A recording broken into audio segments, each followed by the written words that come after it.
Alors donc me revoilà pour la suite de cette formation qui va concerner donc, comme je vous l'ai dit précédemment, la lame numéro 11, la force, qui est représentée par une femme avec un grand chapeau en forme de 8 qui peut représenter l'infini.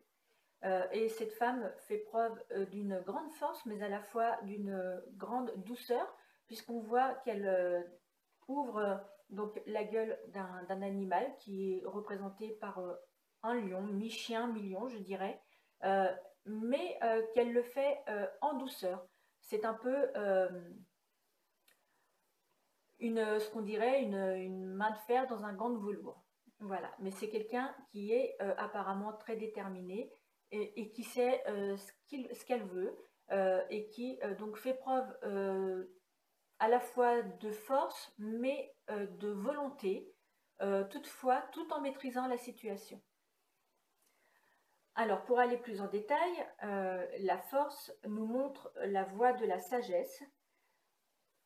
Ce n'est pas par la violence que nous pouvons maîtriser les situations, mais par notre richesse intérieure et notre volonté mentale. La force indique le courage, l'énergie, la confiance en soi, la maîtrise et la domination de toutes les épreuves. Elle est l'indice de sentiments forts où s'harmonisent charme magnétique et pulsion passionnelle. Dans les activités professionnelles comme dans le domaine financier ou matériel, les efforts sont couronnés de succès et la réussite est assurée. Les situations sont solides. Une excellente forme physique met à l'abri de toutes les épreuves de santé. Cette lame nous permet de dépasser et de maîtriser tous les événements de notre vie. Elle est la force physique, morale, intellectuelle, matérielle, psychique et spirituelle. En ce qui concerne les métiers, cette lame peut représenter les chirurgiens, les dentistes, les magnétiseurs, les sportifs, les militaires, les manutentionnaires, les dompteurs, les maîtres chiens, les vétérinaires, tous les métiers en rapport avec les animaux. Et dans tous les cas, toutes les carrières nécessitant une grande force de caractère ou une force physique. Ces lieux, on la retrouve volontiers dans les salles de sport, les cirques, les zoos, les usines métallurgiques, les fonderies. Au niveau du temps, c'est le plein été et le mois d'août plus particulièrement. En ce qui concerne la durée de la prévision, je pourrais dire tout simplement qu'avec la force, les effets sont très rapides. Si on l'associe à un signe zodiacal, elle représente le bélier ou le lion. Les mots-clés. La force, c'est la maîtrise de soi, le courage, la vitalité, l'énergie et la transformation par l'action. Un objet, une ampoule pour la transformation de l'énergie en électricité. C'est-à-dire que toute l'énergie que l'on a à l'intérieur de nous, toute la volonté, toute l'énergie que nous avons, le courage que nous avons à l'intérieur de nous, se transforme, comme je vous l'ai dit plus haut avec les mots-clés, se transforme en action. Et donc, on peut y voir la transformation de l'énergie en électricité. Son conseil, la force vous conseille d'être d'une détermination à toute épreuve, quel que soit ce que vous ayez à affronter. Si vous sortez cette carte en positif, c'est-à-dire à l'endroit ou bien entouré de lames environnantes, la force est un signe de volonté, de détermination, d'intelligence, de courage et de succès inespéré. Si vous la sortez de manière négative, c'est-à-dire mal entourée, avec des lames environnantes très négatives, ou si vous la sortez à l'envers ou dans une mauvaise position dans votre jeu, par exemple comme en contre dans le tirage en croix, cela représente l'entêtement, l'aveuglement, l'égoïsme, l'impatience, l'impulsivité, la colère et les conflits. Au point de vue de la personnalité, le sujet est quelqu'un de volontaire, déterminé, qui sait faire preuve de courage et qui ne cherche pas à fuir les situations. C'est quelqu'un qui a confiance en lui, quelqu'un qui a de l'assurance, quelqu'un dont les épreuves ne lui font pas peur et qui se met en position de force par rapport à celle-ci. Il peut toutefois parfois tomber dans quelques excès d'agressivité ou d'impatience. Au niveau des sentiments, avec la force, le consultant est quelqu'un de passionné. Il ne manque pas de charisme, il recherche des relations de type fusionnel. Il sait se montrer diplomate lorsqu'il s'agit pour lui d'exprimer ses sentiments, mais il peut également aimer les rapports de force et les situations conflictuelles. Mais généralement, avec la lame numéro 11 qui est la force, les relations sont sécurisantes et fortes. Point de vue professionnel. Professionnellement, on apprécie sa détermination, son courage et son assurance. Le sujet sait s'imposer avec fermeté et diplomatie, il sait maîtriser les difficultés et ses projets seront couronnés de succès. Toutes les activités où il devra faire preuve de force physique ou psychique sont favorisées. En principe, avec cette lame, sauf mauvais aspects environnants, tous les projets et toutes les entreprises sont favorisés et couronnés de succès. Point de vue matériel. La situation financière est facilement maîtrisée et gérée par le sujet.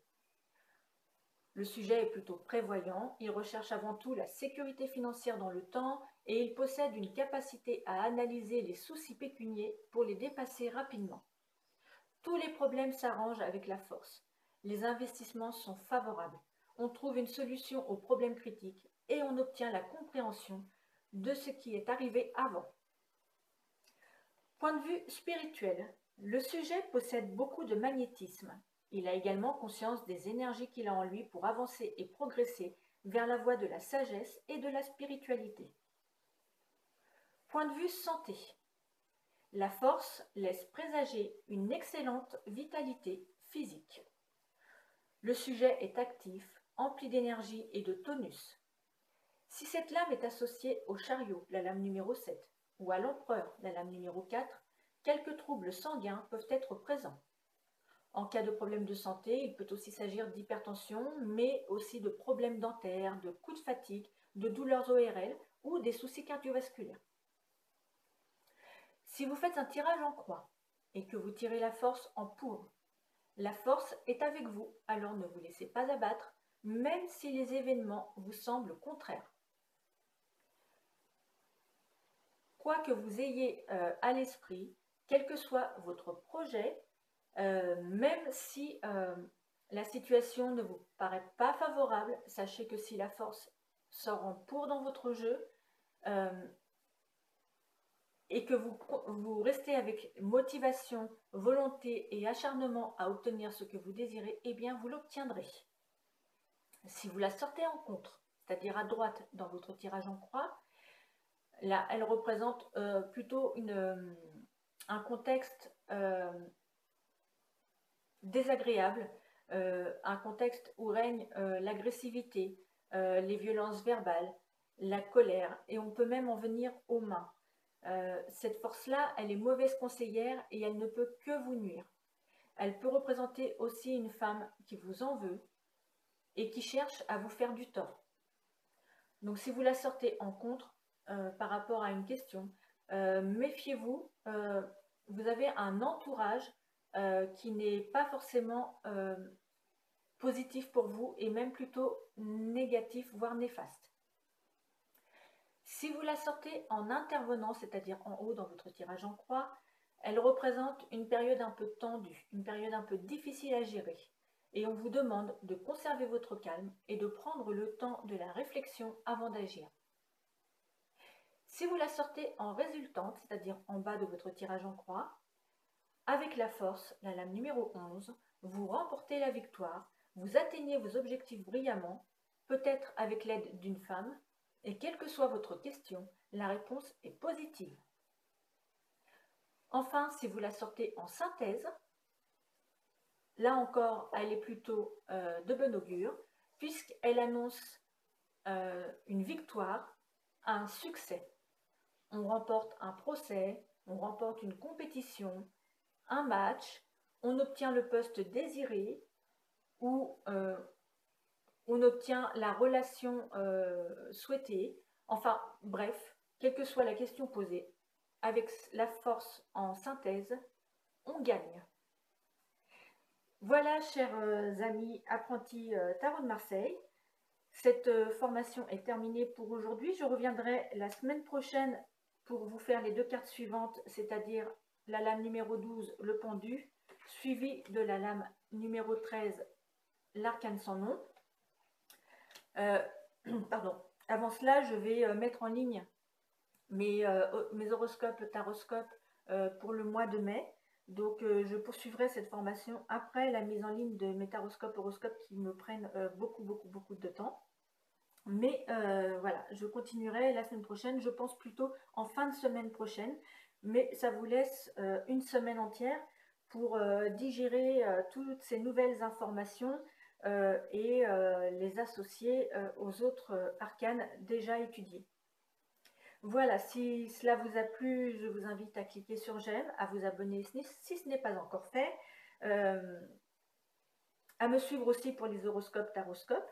Ça peut être enrichissant aussi pour vous de voir, pour vous qui apprenez le tarot de Marseille, de voir comment combiner les associations entre elles ou à associer à d'autres jeux, même éventuellement. Donc, n'hésitez pas à regarder les horoscopes, taroscopes. Ils sont riches d'enseignements pour ceux qui apprennent le tarot.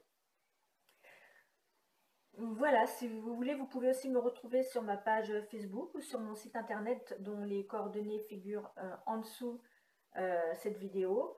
Vous pouvez me laisser des commentaires tout simplement pour me donner votre avis sur ces formations ou si vous avez besoin de détails complémentaires, d'explications supplémentaires concernant cette formation, concernant une lame en particulier, je me ferai un plaisir de vous répondre. Voilà, je vous souhaite à tous un très bon week-end. J'espère que vous aurez du soleil. Chez nous en Normandie, le soleil joue à cache-cache. Un coup il apparaît, un coup il se cache. J'espère aussi que le week-end sera un peu plus beau. On a été gâtés ces derniers jours, mais on aurait bien aimé que ça dure un petit peu plus longtemps. Donc voilà, je vous souhaite à tous un très bon week-end et je vous dis à très bientôt pour la suite. Au revoir.